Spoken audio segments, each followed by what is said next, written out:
Hello everybody, welcome back to the Advanced Vape channel. Today we're going to be talking about the PINDAD RDTA. So this is the RDTA that I mentioned in my last video on the Gaia RDTA. And it's a little bit smaller. This is 22 millimeters and overall just a very tiny RDTA. And I have it already partially disassembled just to kind of show you how it comes apart and some of the features that this tank has that are unique. I'll talk about this real quickly before I set it down. This is the center pin that goes straight down the middle there. And this is the one that comes pre-installed on it. It uses a valve system that basically works out to being the same functionality as on the Gaia, where you can refill down the drip tip or take the top off and refill through the center there. But it works a little bit differently. It has a valve that needs to be pushed down. And if you can see it, it opens up. It's kind of spring-loaded and opens up those fill holes. So you're putting your dropper down the center there and pushing down, and then squeezing the dropper. So that's how the valve one works, and it also comes included with a squonk pin, which is basically just solid at the top here, but retains these holes in there, which allows you to put it on a squonk setup and fill it from the bottom. As far as the tank itself, it basically almost completely disassembles. So I'll start by unscrewing the bottom here.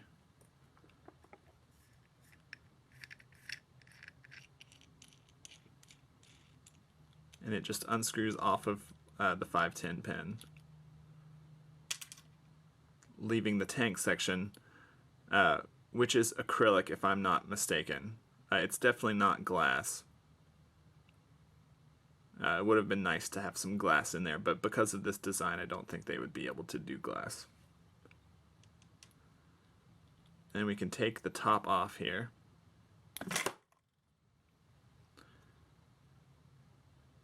The entire top section with the airflow in there. And there's normally, obviously, the second pin section here that I had already taken out. That's sort of trapped by that center pin screwing in. It just rests on top of the insulator there. And then this part unscrews as well. So you're basically left with it completely disassembled. And I like that it comes apart to this degree, and it also lets me show how this tank functions pretty well. So I'll start to put it back together really quickly.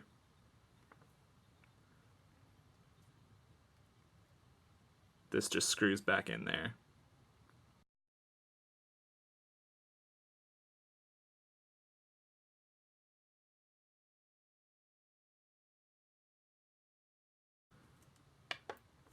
Okay, and now the build deck is completely reassembled again.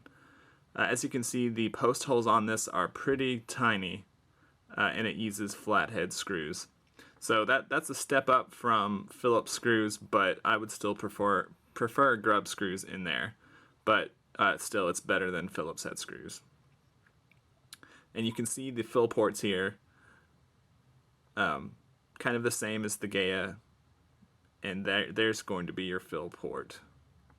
And this right here is just kind of an air vent from what I can tell. So on the Gaia, if you turned it upside down, the center part would act as the air vent. Can't really do that on this one because of the valve, so there's this secondary area for air to transfer. So I'll go on and put it back together. All the threads on this feel really nice and smooth and high quality.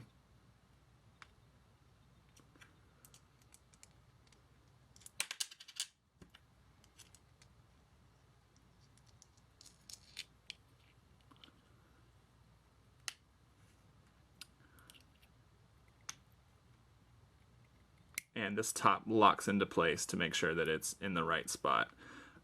Only side air going on here. but it's a small tank, so you're probably not going to be putting builds in there that need more air than this.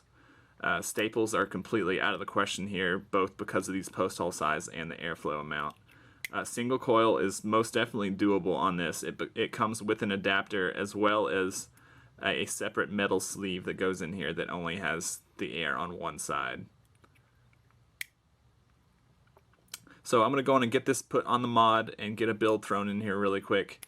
I don't really need to show that. It's a Velocity build deck, so it's going to be the same, and then we'll talk about it some more. Okay, so I've got it all, the build all assembled in there, and I've got the tank put back together.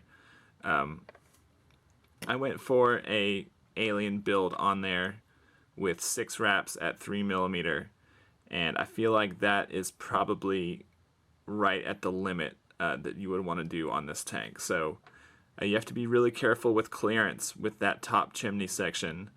So I had to build and check after I had gotten in position and everything that there's no short.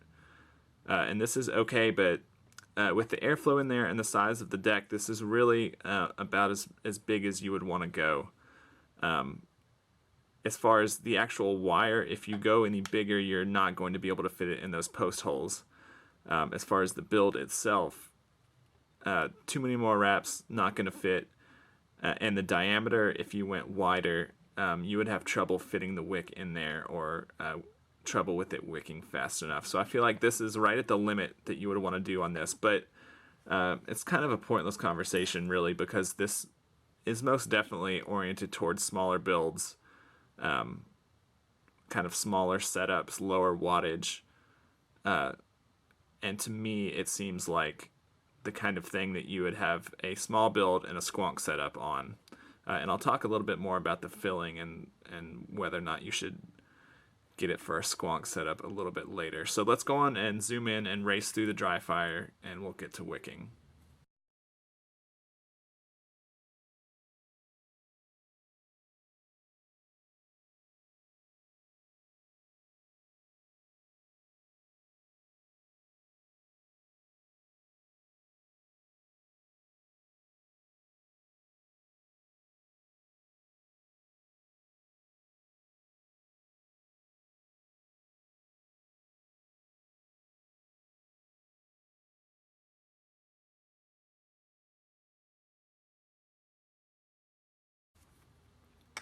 Okay, so as you can see, I had to recheck the connection on these, which can be kind of hard with the flathead screws to kind of get the screwdriver in there to where it can turn. It's really easy to lose a really secure connection with this type of screw in there. So you have to constantly double check it if they're not firing evenly. You have to tighten them again and just make sure that it's as tight as it can be. So it took a little bit longer than I feel like it would if there were grub screws in there. But still a better step than Phillips head screws in there. So let's go on and zoom out and talk about wicking. So wicking this thing, kind of like the Gaia, is extremely easy compared to other RDTAs out there. So you really don't have to be finicky with it at all. You don't have to do them long, and it just sort of works. And I think that's probably down to the design and the way that the air transfer works, same as it is on the Gaia. So the wicking on this is not as critical a problem as it can be on other Genesis style RDTAs.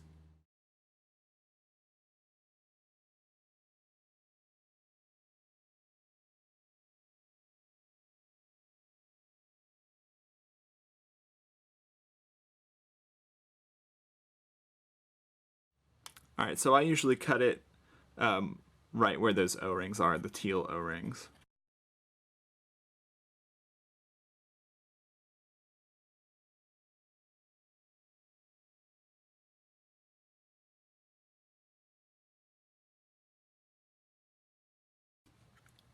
And then it's simply a matter of stuffing them in those holes.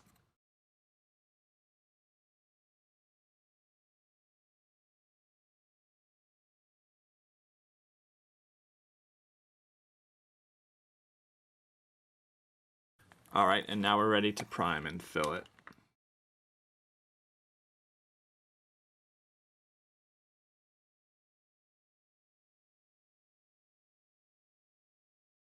Okay, so this center kind of valve there, it's the same issue as the Gaia, but amplified a little bit because it has that valve. So with the Gaia, I was talking about if the dropper is too big, it won't kind of sit in that notch, and you won't be able to fill it very easily. And that problem is the same on this one, only slightly magnified because you need for it to be able to actually go down in that hole to push the valve down. If you can't do that, refilling this is going to be very difficult.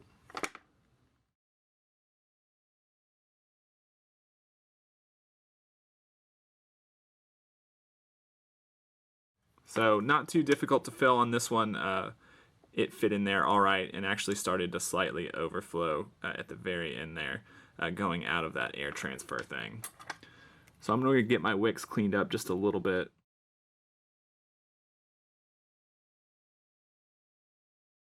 And we should be ready to go. It's a little bit oversaturated right now, so I would expect it to be a little bit wet starting out. Okay, and I'm going to use it at about 85 watts.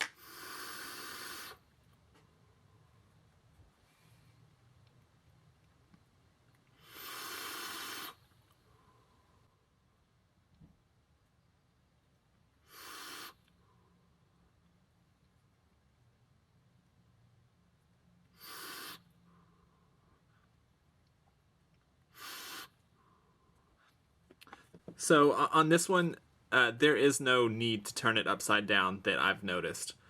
It kind of just stays wicked with you doing it like this. I think that's probably down to that air transfer hole that I talked about earlier.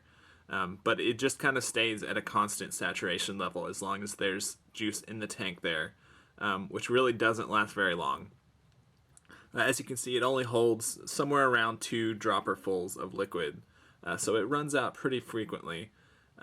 But up until that point, it stays very much saturated.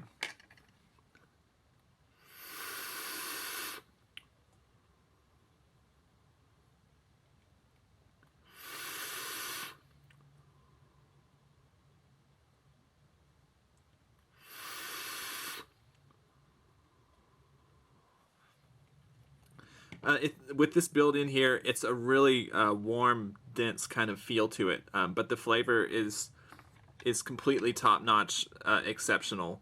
Right up there with the Gaia if you put the same build in the Gaia.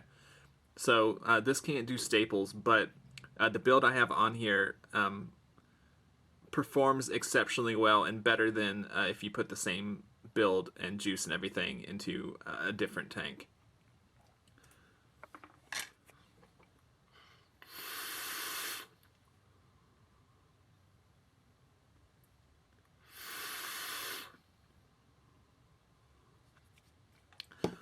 It does get a little bit hot around the drip tip. This portion here is metal, so it is getting a little bit warm to me, but that's probably because I'm running it at 85 watts with an alien build on there, which is really kind of pushing it for a tank this size.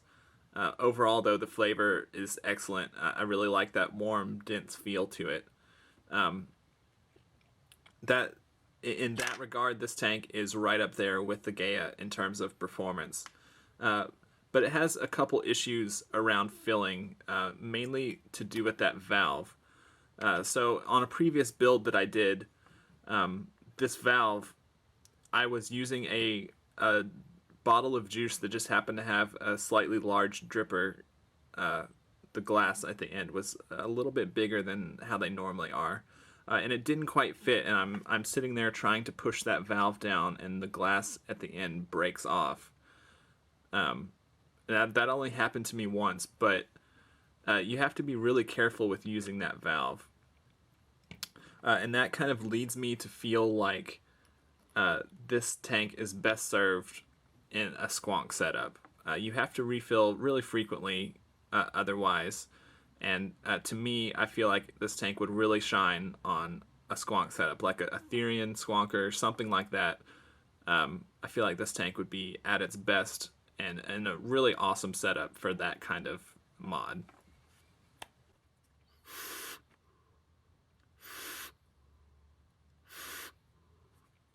So I haven't turned it upside down at all. I've just been kind of using it at the normal use angle, and it stays very much saturated, just like a dripper would be right after you refilled it. And the flavor level is exactly where you would want it to be with this build.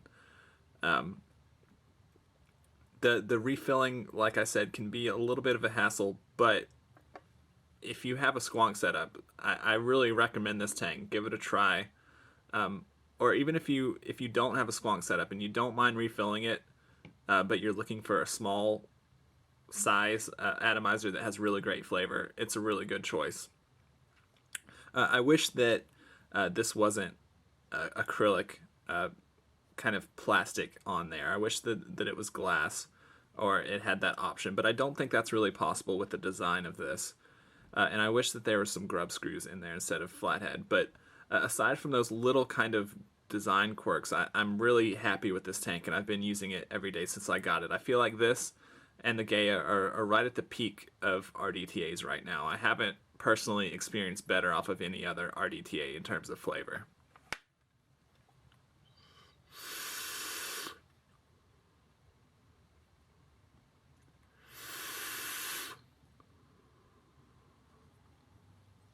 So overall, I really like this tank. And that'll bring us to the end of this video about the PINDAD RDTA from Bombertech. If you like this video and our channel, give us a like and subscribe to our channel. And as always, if you have any questions, leave them below in the comments or send me an email. Thanks.